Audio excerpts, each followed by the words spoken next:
नमो Narayan friends. आज का हमारा विषय है कि किस प्रकार से यदि कोई व्यक्ति कोमे में चला गया है, यानी किस प्रकार से हम उस व्यक्ति को आध्यात्म में जागृत करके कोमे से बाहर ला सकते हैं। देखिए, आध्यात्म यानी मेडिटेशन जब हम करते हैं तो मेडिटेशन में जब हमारे सभी चक्र सतोगुण में स्थापित हो जाते हैं, मध्य नाड़ी में जब स्थापित हो जाते हैं तो हमारे सभी चक्र जागृत होने लगते हैं।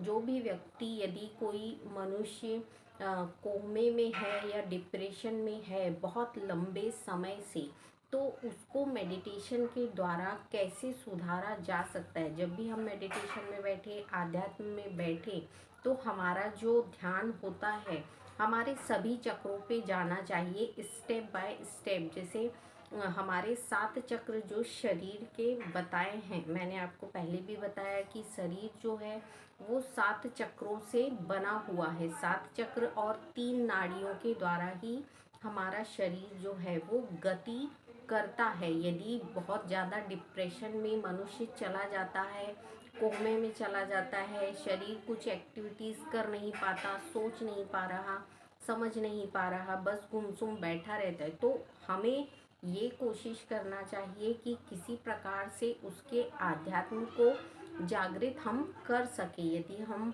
देख रहे हैं कि उस व्यक्ति की शारीरिक प्रक्रियाएं जो हैं वो सही तरीके से चल नहीं पा रही हैं, तो हमें क्या करना है, उसको आध्यात्म में बैठाते हुए उसके ध्यान को एकाग्र किसी तरीके से कराना चाहिए। बहुत लंबे समय तक जो व्यक्ति डिप्रेशन में रहते हैं उनके सभी चक्र जो होते हैं वो अस्त व्यस्त होने लगते हैं, यानी उन चक्रों का जो प्रभाव होता है शरीर के हिसाब से शरीर को मैनेज करते हुए चलना बंद कर देता है। तो हमारी कोशिश यही रहती है कि जब भी हम आध्यात्म में बैठें तो अपने सभी चक्रों को एक सीध में ले आएं, अर्थात सतोगुण में लाना और सहस्त्रार पर लाके उन्हें छोड़ देना चाहिए। जब हम उस प्रकार से प्रक्रिया करना शुरू करते हैं और बहुत लंबे समय तक इन चीज़ों का अभ्यास करते रहते हैं, तो देखिए आपको धीरे धीरे खुद अपने शरीर में इन चीज़ों का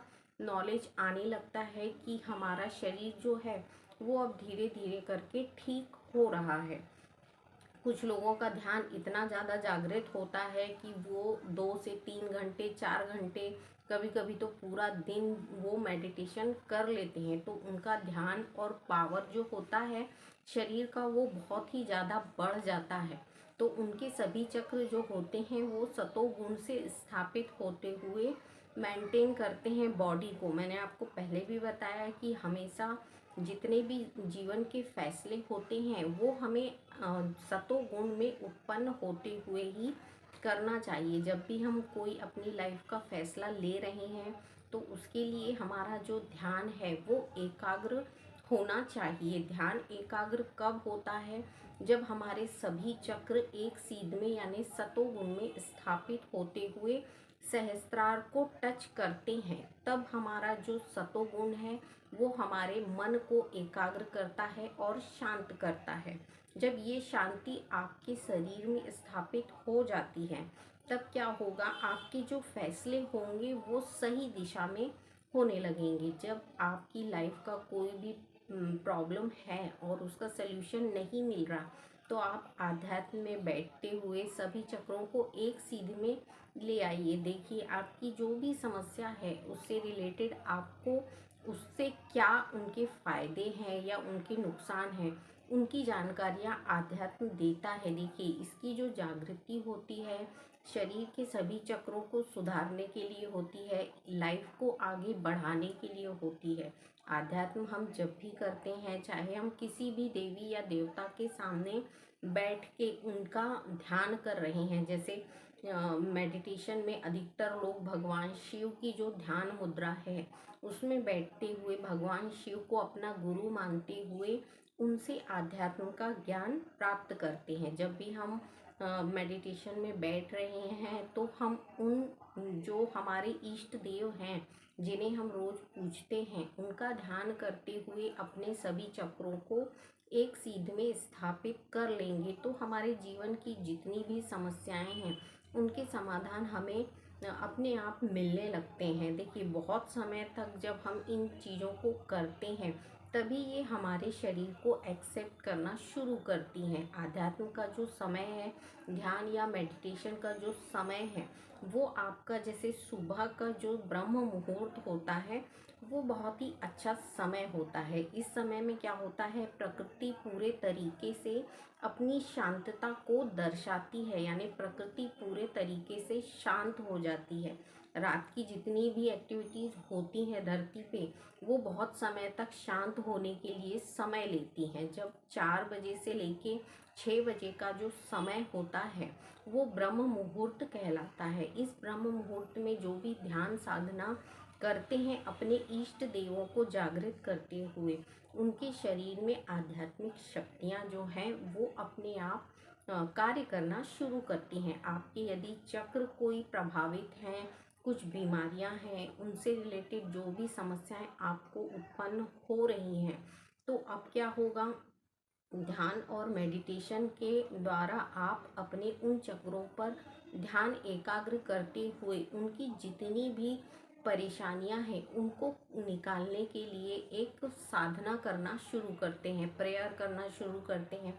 मैंने आपको बताया, सातों चक्रों पे अपने देवी देवताओं का जो स्थान है, उनकी अपन प्रार्थना करते हुए उन बीमारियों को हमारे शरीर से निकालने का प्रयत्न करते हैं। जब हम इन प्रक्रियाओं को रोज करना शुरू करते हैं तो देखिए, आपका बहुत सारा जो शारीरिक समस्याएं हैं, जैसे आपकी थकान है या आपका दिमाग कार्य नहीं कर रहा है या फैसले लेने में आप बहुत जल्दबाजी करते हैं या समय लेते हैं, ये चीज़ें क्या होती हैं, बैलेंस होना शुरू होती हैं। बहुत समय से यदि आपका शरीर थकावट में रहता है तो अब क्या होता है, शरीर शांत होना शुरू होता है। देखिए, आध्यात्म के, मेडिटेशन के अपने बहुत सारे ऐसे फ़ायदे हैं जो हम अपने शरीर के लिए, अपने लिए करते हैं। तो जब भी आप आध्यात्म में बैठते हैं तो अपने को ध्यान में रखते हुए आपको ये जानकारी अपने शरीर से लेनी पड़ती है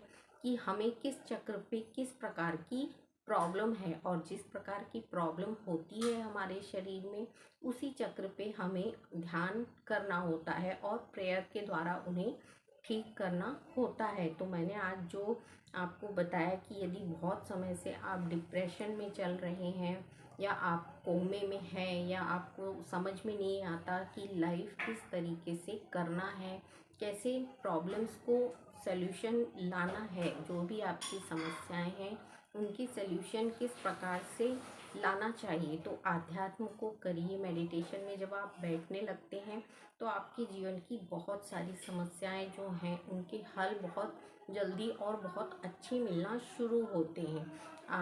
हमारे और आपके रिलेशन में जब भी होता क्या है, मानव जाति जो होती है वो छोटी या बड़ी किसी भी प्रकार की समस्याओं के आने से पहले परेशान होती है, पर हम जब आध्यात्म को ग्रहण कर लेते हैं तो पारिवारिक जीवन तो हम उसी प्रकार जीते हैं, पर हमें अब जो प्रॉब्लम्स रहती हैं उनकी सल्यूशन निकालने का या उनसे हटने का एक निवारण मिलने लगता है। तो हमारी कोशिश यही रहती है कि हम आध्यात्म को जागृत करते हुए उन सारी चीज़ों का नॉलेज ले सकें जो हमें चाहिए। आज की जो बिजी लाइफ है उसमें हमारी अपने शरीर के प्रति क्या प्रतिक्रियाएं होती हैं या अपने शरीर को सुधारने के लिए हम क्या कर रहे हैं, तो ऐसा कुछ भी नहीं है जो हम नहीं कर सकते। पर आध्यात्म जब हम जानते हैं और इसकी जागृति हमारे शरीर में हो जाती है तो बहुत सारी चीज़ों के नॉलेज आपको मिलना शुरू हो जाएंगे। जैसे आपका शरीर जो है धीरे धीरे स्वस्थ होगा, मन शांत होगा। मेडिटेशन में होता क्या है, शरीर की एकाग्रता आने लगती है। जो शरीर आपके पूरे चक्र जो हैं वो यदि बिखर गए हैं तो ये एक ऐसी स्थिति में आना शुरू हो जाते हैं जो आपके लिए आवश्यक है, जो आपके शरीर को अब क्या करती है, तेज गति से विकसित करती है, बढ़ाने का कार्य करती है। तो आध्यात्म करिए, मेडिटेशन में बैठिए, अपने शरीर को जानिए और अपने शरीर से रिलेटेड जितनी भी प्रॉब्लम हैं उनके समाधान क्या हैं उनको जानिए। नेक्स्ट वीडियो में मैं आपको बताऊंगी कि वो कौन सी मुद्राएं हैं जिनको करने से ध्यान में हम उनका समावेश यदि करते हैं तो इन ध्यान मुद्राओं के द्वारा हमें क्या क्या मिलता है और इनके लाभ हम किस प्रकार से उठा सकते हैं। तो आपने यदि मेरे चैनल को सब्सक्राइब नहीं किया है तो कर लीजिए और बेल आइकन को प्रेस कर दीजिए ताकि नेक्स्ट वीडियो जो है उसका नोटिफिकेशन आपको मिल सके। तब तक के लिए नमो नारायण।